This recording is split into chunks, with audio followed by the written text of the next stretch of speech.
असंच महाराज 1900 मला वाटतं 60-65चा काळ 65-70चा काळ असावा. आणि महाराजांच्या बरोबर 2-4 शिष्य होते. आताच जे रामानंद प्रल्हाद इमारत आहे गोंदवल्यात, तिला तिकडे एक 3 मजली बिल्डिंग होती, तिला जालना इमारत असं म्हणायचे.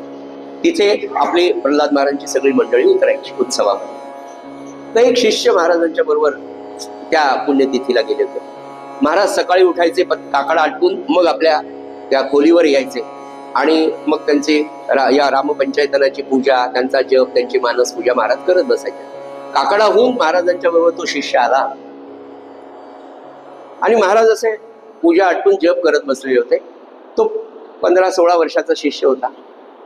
तो तिकडनं काकड आरतीहून आल्यामुळे त्याच्या मनामध्ये एक पद रुंजी घालत होतं आणि तो सारखा म्हणत होता, श्री ब्रह्म चैतन्या सारिखा नाही पाहिला, मी नाही पाहिला, मी नाही देखिला, मी नाही पाहिला, मी नाही देखिला, श्री ब्रह्म चैतन्या सारिखा नाही पाहिला, नाही पाहिला, नाही पाहिला, असं तो म्हणत होता.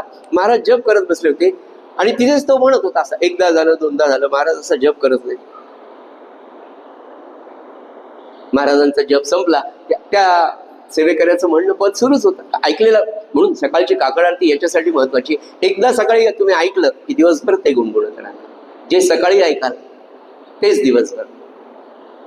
असं तो म्हणता म्हणता महाराजांचा जप संपला आणि महाराज एकच वाक्य बोलले. ते वाक्य म्हणजे त्या परब्रह्माला आलेलं स्फुरण. पूज्य श्री प्रल्हाद महाराजांच्या जीवनात असे 3-4 वेळा प्रसंग आलेले की त्यांनी त्यांचं रूप प्रगट केलं, सहजतेने केलं.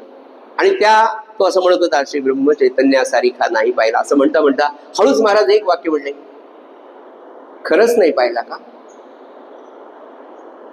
महाराज एवढंच म्हणाले, खरंच नाही पाहिला? इतकी वर्ष माझ्या सहवासात नाही, असं ते म्हणाले नाही. पण त्याचा अर्थ हा नाही का की ते आणि मी. सज्जन हो, ब्रह्मचैतन्य महाराजांनी 1904 साली हे रामपंचायतन पूज्य श्री रामानंद महाराजांना दिलं.